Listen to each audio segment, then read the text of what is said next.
প্রিয় বন্ধুরা, আসসালামু আলাইকুম। আমি পড়ছিলাম ওয়েস্টার্ন গল্প, নাম বিনাশ। এখন শুরু করছি তৃতীয় অংশ। 4। রাতটা হোটেলে কাটালো জন ক্যালকিন।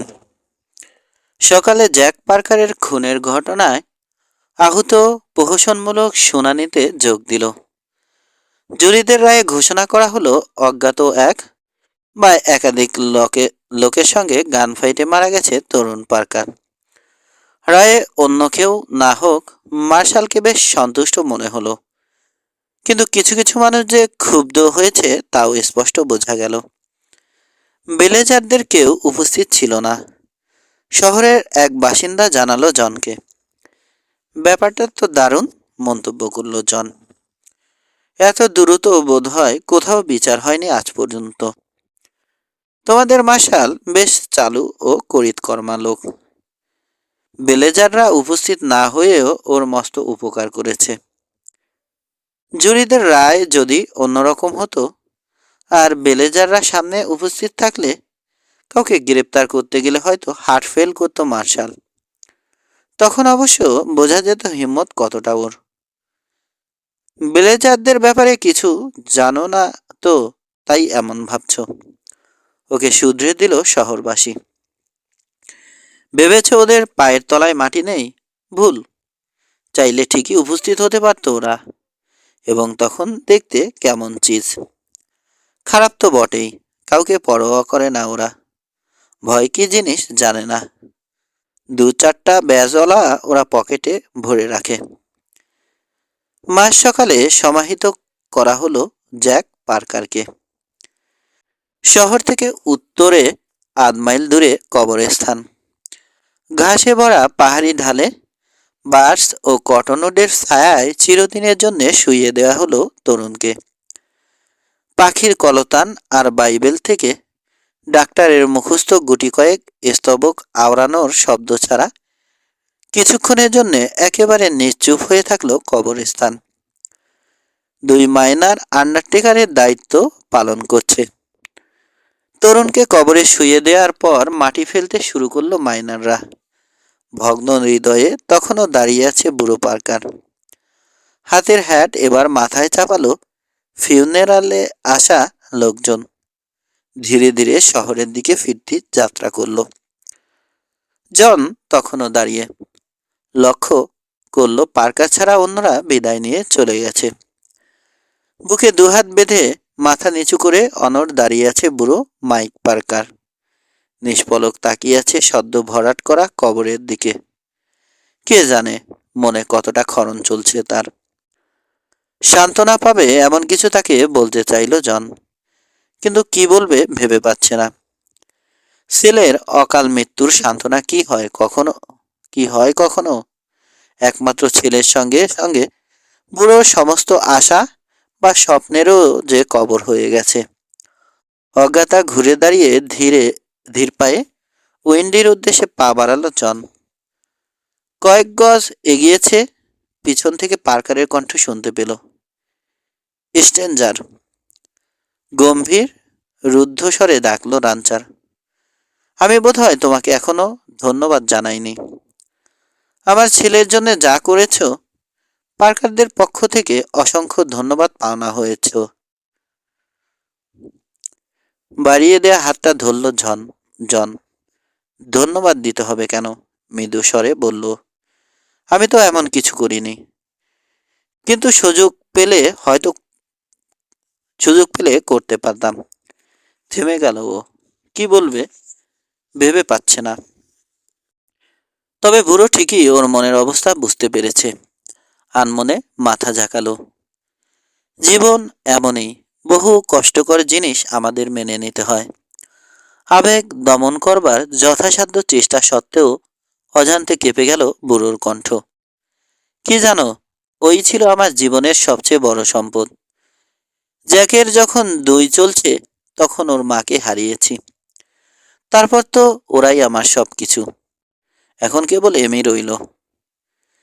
কিছুক্ষণ নীরব থাকলো দুজনেই। তারপর বুক টান টান করে দাঁড়ালো পার্কার। কাঁধ উঁচু করলো। যেন ভারী কোনো বোঝা কাঁধ থেকে নামিয়ে দিতে চাইছে। তুমি কি এখানে কিছুদিন থাকবার চিন্তা করছো? ফাঁকা স্বরে জানতে চাইল রানচার। এখনো সিদ্ধান্ত নেইনি, জানালো জন। এ মুহূর্তে ভবঘুরের মতো ঘুরে বেড়াচ্ছি, কাজকর্ম নেই, করতে ইচ্ছেও করছে না।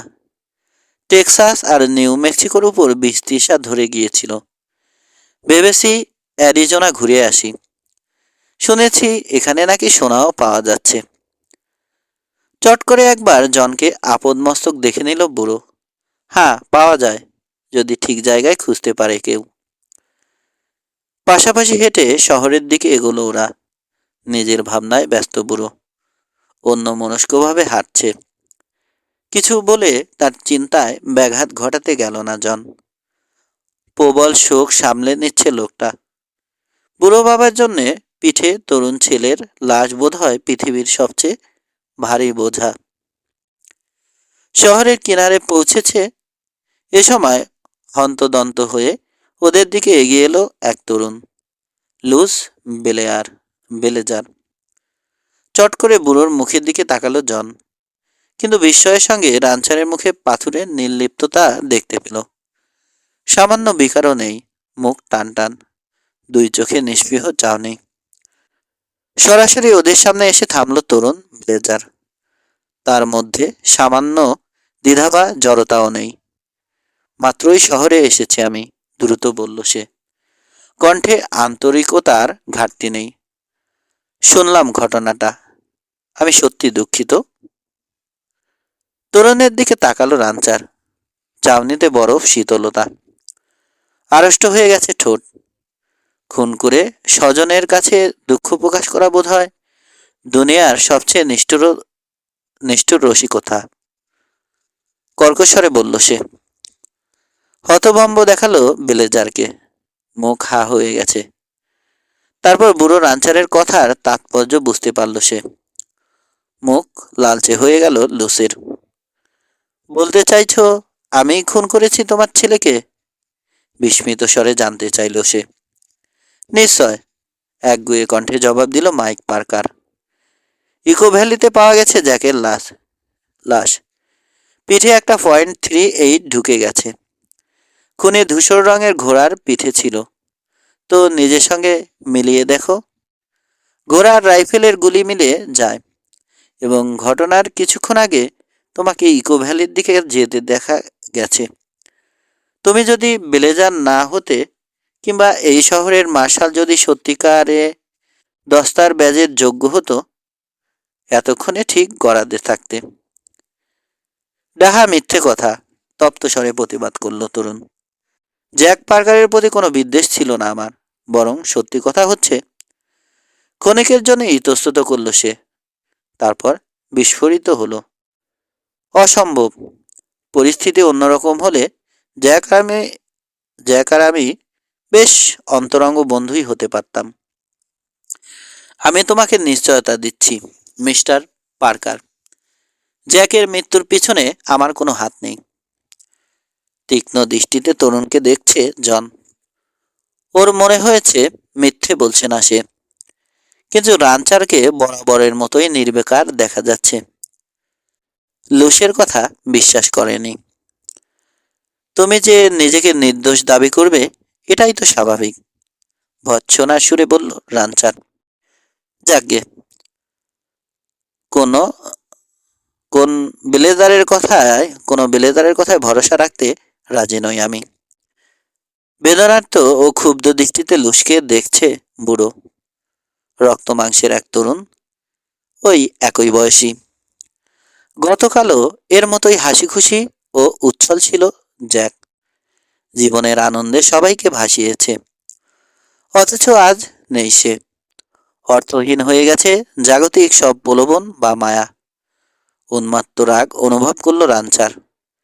নিজের উপর নিয়ন্ত্রণ হারিয়ে ফেলল। পিস্তল বের করো ইতর, শীতল স্বরে ঘোষণা করল বুড়ো। আজ, এখনই সব শোধবোধ করে ফেলব। অপমানে লাল হয়ে গেল তরুণের মুখ, কিন্তু মাথা ঠান্ডা রাখল সে। পিস্তল থেকে সযত্নে হাত দূরে রেখেছে। স্থির দৃষ্টিতে তাকিয়ে থাকলো চাউনি এতটুকু কাঁপল না। বেশ, আমাকে যদি খুন করতে চাও তো করো, নির্লিপ্ত স্বরে বলল সে। কিন্তু আমি ড্র করব না।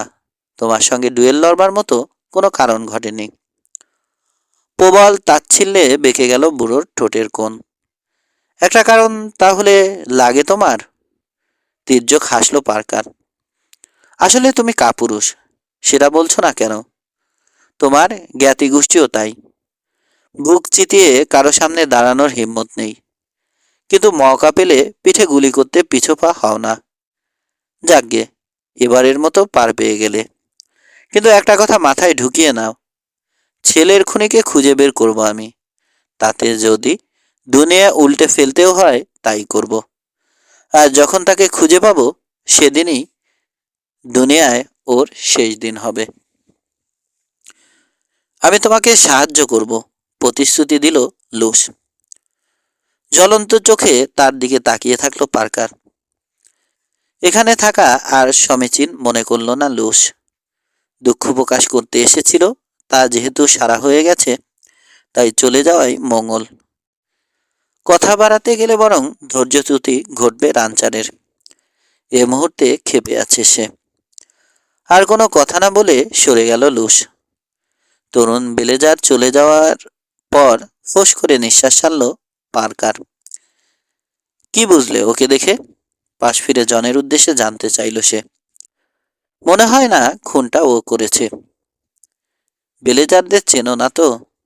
মানুষ যেমন নিজের অজান্তে নিঃশ্বাস নেয়, মিথ্যে বলাটাও ওদের তেমন অভ্যাস।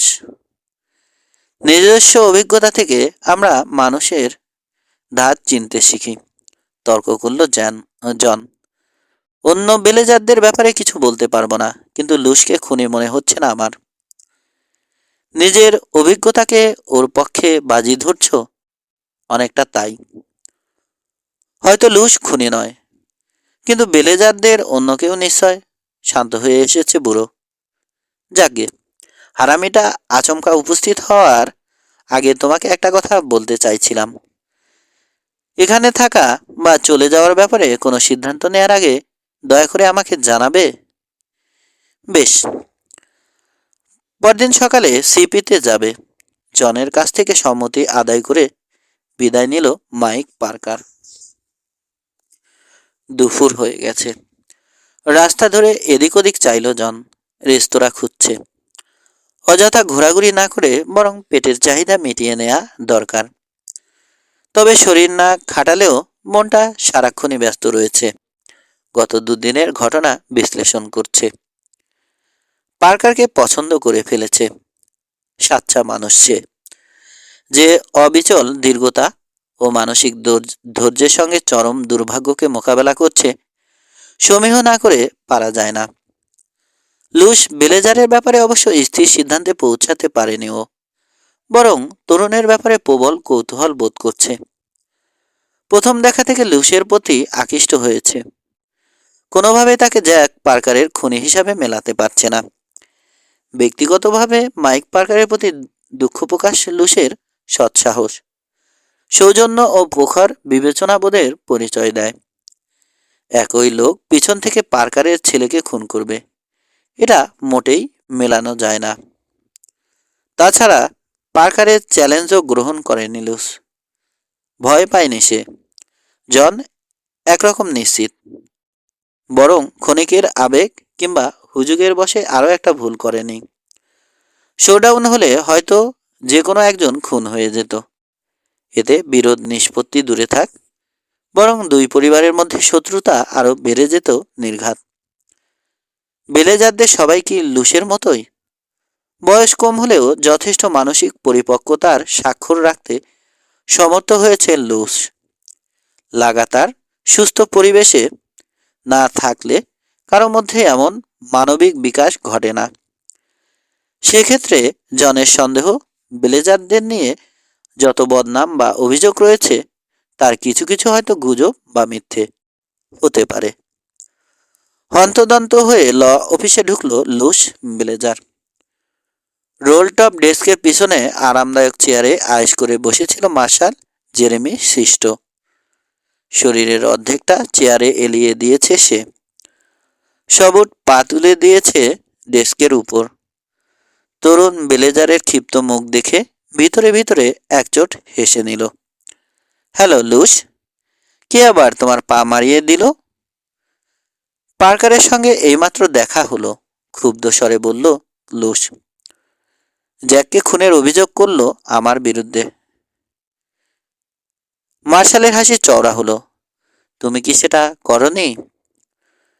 তুমি ভালো করেই জানো ওই জঘন্য কাজ আমি করিনি, খেপে গেছে লুস। এবার বসে না থেকে খুঁজে বের করো আসলে কাজটা কার। অন্যের পাপের বোঝা আমি বয়ে বেড়াতে রাজি নই। নির্দেশ দিচ্ছ? তাচ্ছিল্য মার্শালের কণ্ঠে গম্ভীর হয়ে গেছে। দিলেও লাভ হবে না, কিছু করা যাবে না। বুড়ো পার্কার সাপ জানিয়ে দিয়েছে এ ব্যাপারে সিপি যথেষ্ট। আমার বা অন্য কারো নাক গলাতে হবে না, বুঝতেই পারছো। শুরুতেই আমাকে হিসাবের খাতা থেকে বাদ দিয়ে দিয়েছে সে। ছোট কুতকুতে চোখে লুসকে দেখল। ভিতরে ভিতরে তরুণের করুণ দশা দেখে মজা পাচ্ছে। বাচ্চা একটা ছেলে এভাবে চোটপাট দেখাবে, সে ব্লেজার আর যাই হোক মোটেও বরদাস্ত করতে রাজি নয় ও। নিরাপদ ভূমিকা নিচ্ছ তাহলে? লুসের কণ্ঠে স্পষ্ট ভর্ৎসনা। শুধু শুধু তো তোমাকে লোকজন পিছলা বলে না। বলে আর এক মুহূর্ত অপেক্ষা করল না সে। মার্শাল জবাবে কিছু বলবার আগেই বেরিয়ে গেল অফিস থেকে। বেরিয়ে এসে হিসিং রেল থেকে ঘোড়ার বাঁধন খুলল লুস। স্যাডলে চেপে শহর থেকে বেরিয়ে এলো। পশ্চিমের টেইল ধরেছে ও, যেটা সরাসরি ওল্ড স্টারমের পাদদেশে গিয়ে মিশেছে। ঘোড়াকে হাঁটাচ্ছে লুস। আড়ষ্ট ও উদাসীন ভঙ্গিতে বসেছে স্যাডলে, মাথা নিচু। মনে বিষণ্ণতার পাহাড়, যা ওর স্বভাবের সঙ্গে একেবারে খাপ খায় না। বাইরে থেকে দেখলে বোঝা যাবে না, কিন্তু আসলে প্রচণ্ড হতাশও। বিশেষ করে গত দুদিনের ঘটনায় বেশ মুষড়ে পড়েছে। কয়েক মাসের লালিত স্বপ্ন ধূলিসাৎ হয়ে যাওয়ার পথে। পরিস্থিতি ভাইয়ের জঘন্য খুনি হিসাবে নিজে নির্দেশ করছে লুসকে। এ অবস্থায় এমিলি পার্কার কি চোখে দেখবে ওকে? দুই পরিবারের বহুদিনের শত্রুতা থাকা সত্ত্বেও পরস্পরের প্রতি আকৃষ্ট হয়েছে ওরা। বুড়ো বেলেজারের রহস্যজনক মৃত্যুতে প্রায় ভেস্তে যাচ্ছিল সব। তবে কষ্টে শিষ্টে টানাপড়েন সামলে নিয়েছিল লুস। কিন্তু এখন কিভাবে সামাল দেবে? সবচেয়ে বড় কথা, ও নিজেই এবার অভিযুক্ত হয়েছে। জ্যাক পার্কারের খুনের মাধ্যমে প্রতিশোধ নিল ব্লেজাররা। আর তাতে লুসের ব্যক্তিগত সব সম্ভাব্য প্রাপ্তি রসাতলে যেতে বসেছে। অথচ কি মধুরই না ছিল স্বপ্নটা। কাকপক্ষীও জানে না, কিন্তু নিয়মিত বিরতিতে পরস্পরের সঙ্গে দেখা করছে দুজন। অবস্থা দেখে মনে হবে কাকতালীয়, এবং তেমনই ভান করত ওরা। তবে স্পষ্ট ভাষায় কেউ নিজের আবেগ প্রকাশ না করলেও সেফ, চোখে চোখে চেয়ে অব্যক্ত ভাবের বিনিময় হয়ে যেত। জ্যাক পার্কারের মৃত্যুতে সবকিছু ওলটপালট হয়ে গেছে। বুকে ক্ষীণ আশা নিয়ে যাচ্ছে লুস। হয়তো দেখা হবে এমির সঙ্গে। শক্ত অভিযোগ আনা হয়েছে ওর বিরুদ্ধে। সিপির শোকের মাতম নিশ্চয় এমিকেও স্পর্শ করবে। না করে পারে না, হাজার হোক ভাই তো, একমাত্র ভাই। এ অবস্থায় কি ওর সঙ্গে দেখা করতে আসবে এমি? লুস অন্তত সন্দিহান। তবে আশা করছে আসবে এমি, এবং দীর্ঘকণ্ঠে অভিযোগটাকে মিথ্যে বলে দাবি করতে সক্ষম হবে ও। ওল্ড স্টারমেন নিচু ঢালের এক চাতালে পরিত্যক্ত একটা আশ্রয় আছে। আগেও কয়েকবার এখানে দেখা করেছে ওরা। প্রেমিক প্রেমিকার জন্যে আদর্শ মিলনস্থল। সবুজ ঘাস আর ফুলে ছাওয়া এক চিলতে খোলা জায়গা। চারপাশ থেকে ঘিরে রেখেছে নানা জাতের গাছপালা ও ঝোপঝাড়। ক্যাটল ক্লক, পিকলি পেয়ার এবং কিছু ক্ষুদ্রাকায় গুল্ম। শূন্য চাতাল দেখে মনটা হতাশায় ভরে গেল লুসের। যদিও তাই আশা করেছিল। স্যাডল ছাড়ল। ঘোড়াটা নিচ থেকে সরে গেল ঘাসের দিকে। লাগাম বাঁধবার প্রয়োজন পড়ে না। মস্ত এক গাছের গুড়ির কাছে গিয়ে বসল লুস। সুখী সময়ে দুজনে কতবার পাশাপাশি বসেছে এখানে। মাথা নিচু করে বসে থাকলো। নানা ভাবনায় মন জর্জরিত। এমে কি আসবে? যদি আসেও, ওর কথা কি বিশ্বাস করবে? বারবার এ প্রশ্নগুলো নিজেকে করে যাচ্ছে লুস। ওহো, বিশ্বাস করবে না। যুক্তি দিয়ে বিচার করলো, বাপের কথাই মেনে নেবে এমি। পরিস্থিতি বা প্রমাণও সেই সাক্ষ্য দেয়। নিতান্ত হতাশার সঙ্গে স্বীকার করল লুস। ওর ঘোড়ার চিহিডাকে সংবিত ফিরে পেল লুস। ঝট করে মুখ তুলে তাকালো, কেউ আসছে। পাশ ফিরতে কাঙ্ক্ষিত মেয়েটিকে দেখতে পেল, এতক্ষণ যার অপেক্ষায় ছিল। লুসকে দেখে ঘোড়ার গতি কমালো মেয়েটি। ধীর গতিতে এগিয়ে এলো। মুখে প্রচ্ছন্ন বেদনা বা শোকের গভীর ছায়া থাকবার পরও এমিলি পার্কারকে এক নজর দেখে যে কারো পরম কাঙ্ক্ষিত নারী মনে হবে। ছেলেদের মতো স্যাডলে রাইড করছে এমি। অ্যারিজোনা কাউবয়দের দীর্ঘ স্টিরাপ। ঘোড়াটা মাস্টাং, বাহন হিসাবে প্রথম শ্রেণীর। গাঢ় রঙা শার্ট ওর পরনে, নিচে ডিভাইডেড স্কার্ট। রাইডিং বুট সুই সুই করছে এবং ছিপছিপে দেহের বাঁকগুলো স্পষ্ট। মধুরঙা রেশমে চুল মাথায়, তবে ছেলেদের মতো ঘাড়ের কাছে কাটা। চওড়া বেমের কালো হ্যাটের নিচে ঢাকা পড়েছে বেঁকে যাওয়া চুলের আগা। সারাক্ষণ নীল চোখে উষ্ণ হাসি থাকে, অন্তত ওর জন্যে। তার নিচে কালচে ছোপ দেখতে পেল লুস। হাসি তো নেই, বরং মুখে রাজ্যের বিষণ্ণতা।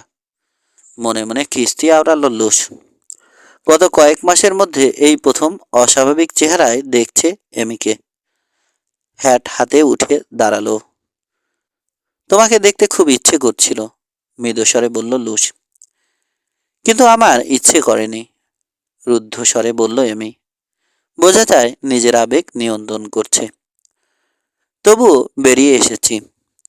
বাড়িতে বসে থাকতে পারছিলাম না। শুধু একটা কারণে এসেছি, জানতে চাই পৃথিবীটা আসলেই অত কুৎসিত আর নোংরা কিনা। এমির কণ্ঠের হতাশা উপলব্ধি করে মনটা মরমে মরে যাচ্ছে লুসের। অজান্তে দৃষ্টি নিচু হয়ে গেল ওর। তুমি নিশ্চয় ভাবছ না আমি খুন করেছি? অস্ফুট স্বরে জানতে চাইল। সন্দেহ আর দ্বিধার অন্তঃক্ষরণে হৃদয় ক্ষতবিক্ষত হয়ে যাচ্ছে। পুরো পৃথিবীতে শুধু এই একজনের কিছু মনে করায় বা না করায় ওর ভাগ্য নির্ভর করছে। সজল চোখজোড়া রাজ্যের দুঃসাহস পরিষ্কার দৃষ্টিতে ওর চোখে চোখ রাখল এমি। সেটা সেটা ভাবলে তোমার সামনে আসতাম না আমি। মুহূর্তের জন্যে বিষাদের ছায়া সরে গেল লুসের মন থেকে। কি যে স্বস্তি পেলাম। দুনিয়ার সব মানুষ কি ভাবলো তার তোয়াক্কা করি না, শুধু তুমি আমাকে খুনি না ভাবলেই হলো। কিন্তু আখেরে কি তাতে কোনো লাভ হবে? গম্ভীর স্বরে মনে করিয়ে দিল এমি। তুমি একজন ভিলেজার আর আমি পার্কার। আমাদের দেখা সাক্ষাতে বা বন্ধুত্বের চেয়েও বড় ব্যাপার এটা ওটা। কিন্তু তুমি মনে করো না এটা ভিলেজারদের কাজ? প্রতিবাদ করল লুস। কিন্তু তুমি মনে করো না এটা ভিলেজারদের কাজ? প্রতিবাদ করল লুস। আমি সেটা বলিনি লুস। এমির তিক্ত স্বরে ওর বিশ্বাসের গভীরতা ঠিকই বোঝা গেল। ফের হতাশ বোধ করল লুস। বদমাসটাকে খুঁজে বের করবো আমি, বলল সে। সে যদি আমার পরিবারের কেউ হয়, তাহলে নিজেকে আর ভিলেজার বলে পরিচয় দেব না। মন থেকে কথাটা বলেছে লুস, এবং সাময়িক আবেগের বশে নয়, বরং এটাই ওর সুচিন্তিত সিদ্ধান্ত। তাতে লাভ কি? বিষণ্ণ স্বরে বলল এমি। সমস্যা বাড়বে শুধু। আসল কথা হচ্ছে আমরা ভিন্ন জগতের মানুষ, এবং এখানে আমাদের বন্ধুত্ব বা সম্পর্কের সমাপ্তি। কারণ যার যার পরিবারের প্রতি বিশ্বস্ত থাকতে হবে আমাদের। নারীর টান আমরা অস্বীকার করতে পারবো না কেউ। এমির কণ্ঠের দীর্ঘতায় বোঝা গেল এটাই শেষ কথা। চুপ হয়ে গেল লুস। বিষণ্ণ চোখে দেখলো ঘোড়া ঘুরিয়ে নিল এমি, তারপর চলে গেল। আর একটা কথাও বলল না, কিংবা ফিরেও তাকালো না। মাথাটা বরাবরের মতোই উঁচু আছে, যদিও কাঁধ সামান্য আড়ষ্ট। আর অশ্রুতে ভরে ওঠা নীল চোখে কিছু দেখতেও পাচ্ছে না এমি। কিন্তু সেটা দেখতে পেল না লুস। গাছপালার আড়ালে হারিয়ে গেল এমি পার্কার। তিক্ত হাসল লুস। নারীর টান অস্বীকার করতে পারবো না আমরা, কর্কশ্বরে স্বগোক্তি করল। যদি প্রমাণ হয় ব্লেজাররা অন্যের পিঠে গুলি করতে শুরু করেছে, ওদের সঙ্গে সম্পর্ক ছিন্ন করব আমি। যা ইচ্ছে করে, যে পার পাওয়া যাবে না, এটা শিগগিরই শিখতে হবে ওদের। যা ইচ্ছে করে পার পাওয়া যাবে না, এটা শিগগিরই শিখতে হবে ওদের। নিজের ঘোড়ার কাছে চলে এলো লুস। মুখ থমথমে হয়ে আছে। স্যাডলে চেপে সার্কেল বি রাঞ্চের উদ্দেশ্যে যাত্রা করল। লুস ভিলেজারের কাঠামো গাছপালার আড়ালে হারিয়ে যেতে চাতালের কিনারায় ঝোপের আড়াল থেকে উঠে দাঁড়ালো এক লোক। দীর্ঘ ও সুঠামদেহী মানুষ সে। মধ্য 30 অতিক্রম করেছে বয়স। চওড়া পেশিবহুল কাঁধ তার সামর্থ্যের আভাস দেয়। সুঠামদেহের সঙ্গে মানানসই কালো চুল। চোখ আর গোপ মিলে দারুণ সুপুরুষ করে তুলেছে তাকে। যে কোনো নারী ফিরে তাকাবে, এমনকি পুরুষরাও স্বীকার করবে কিংলে বেলেজারের মতো সুদর্শন পুরুষ সত্যি বিরল। সুদর্শন শয়তান বলা যায় ওকে। শারীরিক শক্তিমত্তা বা সামর্থ্যের সঙ্গে নিখাদ উদ্যত্ত, হিংস্র মনোভাব, কূটবুদ্ধি আর কর্তৃত্ব প্রবণতা বা প্রতিহিংসা পরায়ণতা চমৎকার মানিয়ে যায়। এই তাহলে ব্যাপার। এই মুহূর্তে শয়তানি হাসি শোভা পাচ্ছে কিংলে ব্লেজারের মুখে। প্রায় হিসিয়ে উঠল তার কণ্ঠ। একটা স্কার্টের জন্য রক্তের সঙ্গে বেইমানি করতেও তৈরি হয়ে গেছে। সেই সুযোগ কখনোই পাবে না। শুরু হয়ে গেল তার চোখ জোড়া। নিকুচি করি ওর, আমার আগেই নজর দিয়ে ফেলেছে। কিন্তু কিন্তু কে ভেবেছিল পার্কারের কচি খুকিকে পটিয়ে ফেলেছ? কানাকড়ির দাম আছে নাকি ওই ছুরির? প্রবল তাচ্ছিলের সঙ্গে বেঁকে গেল তার ঠোঁটের কোণ। মিনিট কয়েক কি যেন ভাবল, তারপর কুৎসিত হাসি ফুটল মুখে। হ্যাঁ, উপযুক্ত দাওয়াই পাওয়া গেছে। সাপও মরবে, লাঠিও ভাঙবে না। স্বজনদের সঙ্গে বেইমানি করবার খায়সোর যদি না মিটিয়ে দিয়েছি। কাছাকাছি রাখা ঘোড়ার পিঠে চড়ে সার্কেল বির উদ্দেশ্যে যাত্রা করল সে। দুলকি চালে ছুটছে ঘোড়াটা। নিবিষ্ট মনে এমিলি পার্কারের কথা ভাবছে সে। দারুণ সুন্দরী মেয়ে, সিপসিপে তন্মে দেহ, মোহনীয় সৌন্দর্য, মধুরঙা কোকড়ানো চুল আর মায়াবী নীল চোখ। সবচেয়ে গুরুত্বপূর্ণ ব্যাপার হলো ভবিষ্যতে এ মেয়ে সিপি রাঞ্চের মালিক বনে যাবে।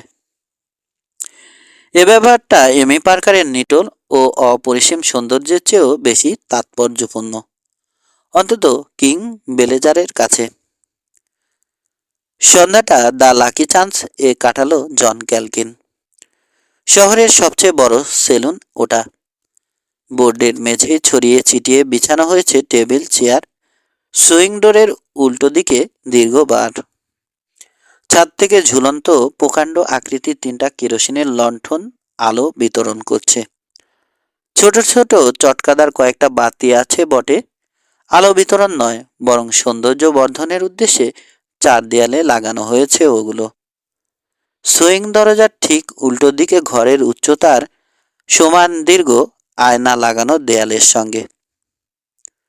বাড়ির পিছনে দাঁড়িয়ে আছে দশাশই শরীরের এক লোক। সেলুনের মালিক। ডার্ক টারেট, খাড়া নাক এবং সারাক্ষণ চোখ পিটপিট করবার অভ্যাস থেকে তার জন্মস্থান সম্পর্কে নিশ্চিত হয়ে গেল জন। আইরিশ। এমনিতে হাসি খুশি আমোদ প্রিয় মানুষ, কিন্তু কোণঠাসা হয়ে গেলে গোয়ার এক দানব হয়ে ওঠে। তখন আর কোনোভাবেই থামানো যায় না তাকে। দ্য লাকি চান্স সেলুনের নিয়মিত খদ্দেরদের বেশিরভাগ কঠিন ও পোড় খাওয়া লোক, কিন্তু কেউ ঘাটাতে যায় না ডার্ক টারেটকে, যেহেতু জানে এর পরিণামে চরম মাসুল গুনতে হবে। এখন অবশ্য মুডে আছে সে, চওড়া হাসি লেপ্টে আছে মুখে, প্রায় সব টেবিল ভরা, বারের টুলের একটাও খালি নেই। তৃষ্ণার্ত হুইস্কি খেকোরা দখল করে আছে। ফারো, মন্টি বা অন্য সব খেলা চলছে পুরোদমে। যে কোনো কাউটাউনে যেমন দেখা যায়, মিশ্র দাঁতের খদ্দের রয়েছে এখানে, তবে মাইনারই বেশি। স্বভাবতই এদের মধ্যে কিছুটা সাধারণ বৈশিষ্ট্য চোখে পড়ে। মাঝবয়সী, রোদ পোড়া গাঢ় চামড়া, সামান্য কুঁজো এবং গাইতীয় শাবল চালাতে চালাতে হাতে কড়া পড়ে গেছে সবার। একসঙ্গে অনেক সোনা পাওয়ার অলিক স্বপ্নে বিভোর মানুষগুলো সারাদিন হাড়ভাঙা খাটুনি খাটে, আর রাতে সারাদিনে পাওয়া সামান্য সোনার গুঁড়ো বিক্রি করে পাওয়া নগদ টাকা হুইস্কি ও পোকারের পিছনে উড়িয়ে দেয়। এদের মধ্যে অনেকেই 49-এর সেই আগুনঝরা দিনগুলি ভুলে যায়নি, যখন সরকারি সৈন্যদের ফাঁকি দিয়ে চুপিসারে ব্ল্যাক হিলসে ঢুকে পড়েছিল দুঃসাহসী কিছু মাইনার। ইন্ডিয়ানদের হাতে ধরা পড়ে বীভৎস মৃত্যুবরণ করবার ঝুঁকি নিয়ে মাটি খুঁড়ে গেছে। উপর্যুপরি ইন্ডিয়ান হামলার মুখে সরকার এসব মাইনরকে সভ্য ও নিরাপদ স্থানে ফিরিয়ে আনতে সৈন্য পাঠিয়েছিল। অক্লান্ত খেটেছে ওরা তখন। হাতে সর্বক্ষণ থাকতো রাইফেল, আর মনে ছিল আশঙ্কা যে কোনো মুহূর্তে ইন্ডিয়ানদের রণহুঙ্কার শুনতে পাবে। কারো কারো প্রতি যে ভাগ্য সুপ্রসন্ন হয়নি তা নয়, আশাতীত সাফল্য পেয়েছে, কিন্তু দিনে যা কামিয়েছে রাতে জুয়ার টেবিলে তা বিসর্জন দিয়ে কপর্দক শূন্য হয়ে গেছে। সকালে আবার নতুন আশা নিয়ে খনন শুরু করেছে। এটা আশার এই আশার শেষ নেই। এভাবেই চলছে বছরের পর বছর। এদের ভাগ্যের পরিবর্তন হয় না, কিংবা হয়তো নিজেরাই পরিবর্তন করে না বা চায় না। যখনই খবর পায় কোথাও সোনা পাওয়া গেছে, ছুটে যায় দলে দলে। কয়েকদিন চেষ্টা চালিয়ে যায়, কিছু সোনার গুঁড়ো জমায়, কিন্তু তা খরচ হতেও দেরি হয় না। তারপর আবার নতুন কোথাও চলে যায়। নিচু স্বরের আলাপ আর টেবিলে চিপস ফেলবার বিচিত্র শব্দ চলছে সারাক্ষণ। মাঝে মধ্যে উচ্চস্বরে হেসে উঠছে, বা ভাগ্যদেবীর কৃপায় দান জিতলে হয়তো চেঁচিয়ে উঠছে কোনো জুয়ারি। রাজ্যের ব্যস্ততা সুন্দরী ওয়েটেসদের টেবিল থেকে টেবিলে ছুটছে, কারো না কারো কিছু লাগছেই। দীর্ঘবারের এক প্রান্তে এসে দাঁড়িয়েছে জন। মেহগনির সঙ্গে শরীর ঠেকিয়ে ব্যস্ত চোখে পুরো ঘর নিরীক্ষ করল। তামাম ঘরে যা দেখতে পাচ্ছে তাতে নতুনত্ব বা অভিনবত্ব নেই, কিন্তু এ ধরনের মানুষের সঙ্গে আজীবন মিশে এসেছে বলে এমন পরিবেশে অভ্যস্ত, এবং এদের সম্পর্কেই ওর যত আগ্রহ। বাড়ির প্রান্তে একাকী দাঁড়ানো জনকে খেয়াল করেছে টারেট, ওর দিকে এগিয়ে গেল। আগ্রহী স্বরে জানতে চাইল, তুমি কি কিছুদিন আমাদের সঙ্গে থাকছো মিস্টার ক্যালকিন? এখনো সিদ্ধান্ত নিইনি, স্মিথ হেসে বলল জন। শহরটা পছন্দ হয়েছে বটে, কিন্তু সমস্যা হচ্ছে নির্দিষ্ট সময় পর পর ঠিকই খাবার চায় আমার পেটটা, অথচ কাজ না করলে খাবার জুটবে না। ভাবছি একটা সোনার খনি খুঁজে বের করবো কিনা। কৌতূহলী দৃষ্টিতে তাকিয়ে আছে টারেট, ভাবছে জন কৌতুক করছে কিনা। ভালোই হবে তাহলে, শেষে জবাব দিল। কিন্তু আমি মনে করি সবচেয়ে ভালো উপায় হচ্ছে কোনো একটা ঘোড়ায় রাইড করা। সারা মাস রাইড করবার জন্যে বেতন তো পাবেই, খানার খরচ নিয়েও চিন্তা করতে হবে না। রাঞ্চের কাজ বোঝাচ্ছে সেলুন কিপার। সমাজদারের ভঙ্গিতে মাথা ঝাঁকালো জন। মনে হয় ঠিকই বলেছ।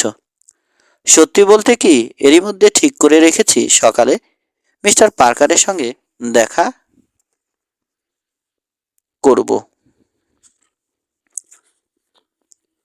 আগন্তুক মুখ ফুটে না বললেও একটা প্রশ্ন ঝুলিয়ে রেখেছে। মনে হলো ডার্ক ডার্ক টারেটে। ভালো মানুষ, সংক্ষিপ্ত মন্তব্য করল সে। সেকেন্ড কয়েক খুঁটিয়ে দেখল জনকে, তারপর উপসংহারে পৌঁছালো যে মুরদলা লোক, নিজেকে রক্ষা করবার মতো যথেষ্ট তাকত আছে তার। অবশ্য তারপরও পরোক্ষ সতর্কবার্তা পাঠিয়ে দিল। ছেলের মৃত্যু মোটেও সহজভাবে নেয়নি মাইক, এই ধরল সে। এর পরিণামে যদি সিপি ও সার্কেল বির মধ্যে রক্তক্ষয়ী সংঘর্ষের সূত্রপাত হয়, তাহলে অবাক হবে না কেউ।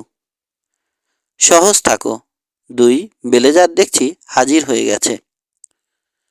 সুইং ডোর থেকে ভিতরে ঢুকলো 2 জন, দীর্ঘ ও সুঠামদেহী, রোদে পড়া চামড়া, কঠিন মুখ, চাউনিতে প্রবল কর্তৃত্ব ও ঔদ্ধত্য ঠিকরে পড়ছে।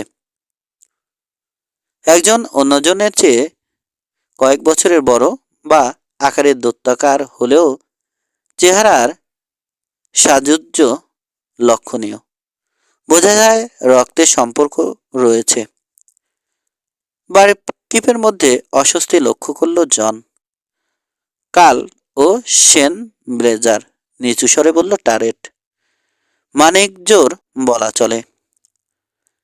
ঘুরে 2 বেলেজারকে স্বাগত জানাতে বাড়ির অন্যদিকে সরে গেল সে। কিন্তু জন তার পরের কথাগুলো ঠিকই শুনতে পেল। পিস্তলে দারুণ ওদের হাত। তীক্ষ্ণ চোখে 2 ভাইকে দেখল জন। সরাসরি বাড়ি চলে এলো ব্লেজাররা, হামবরা ভাব, কাউকে আমল দিতে ইচ্ছুক নয়। খোদ অ্যারিজোনার গভর্নরও বোধহয় এতটা দাপট দেখিয়ে বেড়ান না। ডার্ক টারেট ভুল বলেনি, উপসংহারে পৌঁছল জন।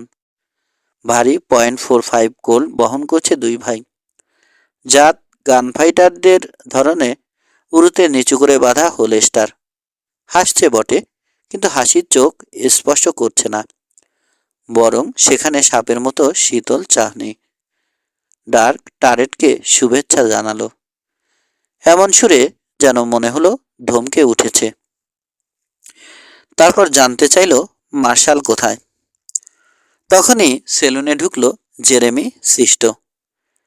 এই পিছলা, শুনলাম তুমি নাকি পার্কার ছোকরার খুনের দায় বেলেজারদের ঘাড়ে চাপাতে চাইছো।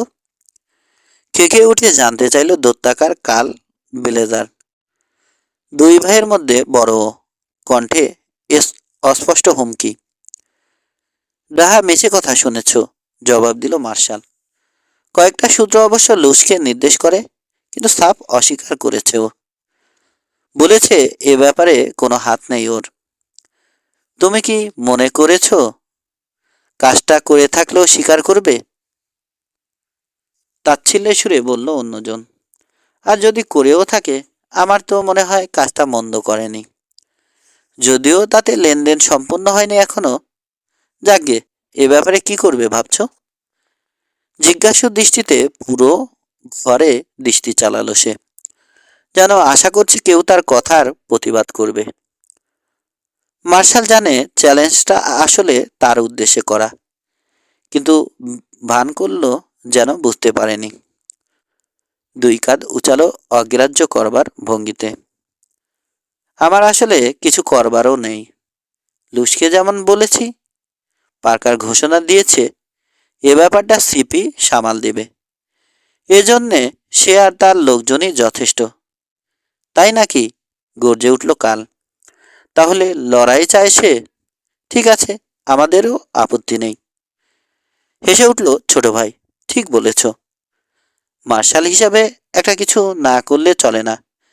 তাই সৃষ্ট বলল, দেখো কাল, তোমাদের মধ্যে যদি সংঘর্ষ বেঁধে যায়, তাতে তোমাদের তো বটেই, এ শহরের বা পুরো এলাকার কারো লাভ হবে বলে মনে হয় না, বরং ক্ষতিই হবে। আমার মনে হয় মাইক শুধু ওর ছেলের খুনিকে ধরতে চায়, আর কিছু নয়। তাই, কিন্তু এরই মধ্যে দোষটা ব্লেজারদের ঘাড়ে চাপিয়ে দেয়নি সে? তপ্ত স্বরে বলল সেন, খেপে গেছে। বেশ তো দেখবে বেশ তো দেখবো সে কি করতে পারে। বেলেজাররা বসে বসে আঙুল চুষবে না। নিজেদের রক্ষা করতে জানি আমরা। একটা কথা পিছলা, তুমি আসলে কোন পক্ষে? জালিয়াতির সুরে জানতে চাইল কাল। আইনের লোক হিসাবে আমি কারো পক্ষে নেই, বরং বলা চলে তোমাদের দুই স্পেডেরই বিপক্ষে। কঠিন স্বরে জবাব দিল মার্শাল। কিন্তু কথাটা শুনে দুই ভাই হো হো করে হেসে উঠল। কিং কোথায়? রোজা মেলিনের ওখানে ওকে রেখে এসেছ নিশ্চয়। ঠিকই তো অনুমান করেছ, তির্যক সুরে বলল কাল। ওকে যদি এতই দরকার হয় সেখানে চলে গেলেই পারো। না, অত তাড়াহুড়ো নেই, এমনিতে জিজ্ঞেস করেছি। এবার প্রসঙ্গ বদলালো সে। খেলবে নাকি কয়েক দান? আরো কিছুক্ষণ থাকলো জন। আশাই ছিল বেলেজারদের সবচেয়ে বড় ভাইকে দেখতে পাবে, কিন্তু হতাশ হতে হলো। কামার টোবিন ওয়াকারের সঙ্গে গল্প করলো। লোকটা বিশালদেহী, মুখে দাড়ির জঙ্গল। ওয়াকারের কাছ থেকে বড় বেলেজারের খবর পেল। দ্য প্লাজায় আছে সে। শহরে লাকি চান্সের একমাত্র যোগ্য প্রতিদ্বন্দ্বী ওটা। মালিক এক মহিলা, রোজা মেলিন। সেই চালায়। আগের মালিকের কাছ থেকে বছরখানেক আগে সেলুনটা কিনে নেয় সে। মহিলা কম বয়সী এবং সুন্দরী, ব্যবসাও ভালো বোঝে। এছাড়া তার সম্পর্কে আর কিছু জানে না কেউ। মিসেস রোজা মেলিন নামে পরিচয় দেয় জানালো টোবিন ওয়াকার। কিন্তু ওর স্বামীকে আজ পর্যন্ত দেখা যায়নি কখনো। দেখে খুবই শান্ত মনে হয়, কিন্তু স্প্যানিশ রক্ত আছে ওর শরীরে। সেজন্যই হয়তো খুব সাহসী আর মেজাজি। ব্যবসা চালু করবার কয়েকদিনের মাথায় খাতির জমানোর চেষ্টা করেছিল এক কাউবয়। একটু তেড়িবেড়ি করে ফেলেছিল বোধহয়। ব্যাটার বুকে একটা ছুরি ঢুকিয়ে দিয়েছে রোজা। না, মারা যায়নি, কিন্তু প্রেমের খায়েশ ওর চিরদিনের জন্য মিটে গেছে। এতে অবশ্য রোজার প্রতি আগ্রহে ভাটা পড়েনি অন্যদের। তবে সতর্ক হয়ে গেছে সবাই। আর কিং ভিলেজার যখন মেয়েটার আশপাশে ভিড়তে শুরু করলো, আক্ষরিক অর্থে প্রায় সবাই হাল ছেড়ে দিয়েছে। সরাসরি প্রশ্ন করল জন, এবং বিস্ময়কর হলেও ঠিক তেমনই একটা উত্তর পেল। যদি সংঘর্ষ বেঁধে যায় দুই স্পেডের মধ্যে, আমার তো মনে হয় শহরের বেশিরভাগ লোক পার্কারের বিরুদ্ধে চলে যাবে। স্ট্রেঞ্জার, একটা কথা শুনে রাখো, পার্কারকে এখানে সবাই পছন্দ করে, কিন্তু বেলেজারদের সবাই জমের মতো ভয় করে। ঠিক এটাই জানবার ছিল জনের। 5 ওল্ড স্টার্মিং ওল্ড স্টার্মের পাদদেশে এক পাহাড়ি চাতালে বিস্তীর্ণ উপত্যকার মুখোমুখি সিপি রাঞ্চ হাউজের অবস্থান। উইন্ডি থেকে 10 মাইল দূরে। অ্যাডোবে ইট আর লগের তৈরি মজবুত বাড়ি। চিমনি তৈরি হয়েছে পাথরে। একতলা হলেও চওড়া বারান্দার কারণে দালানের সৌন্দর্য অনেক বেড়ে গেছে। সামনে পাথর সাজানো পেভমেন্ট ও ফুলের বাগান। বাম দিকে ব্যাংক হাউস, বার্ন এবং করাল।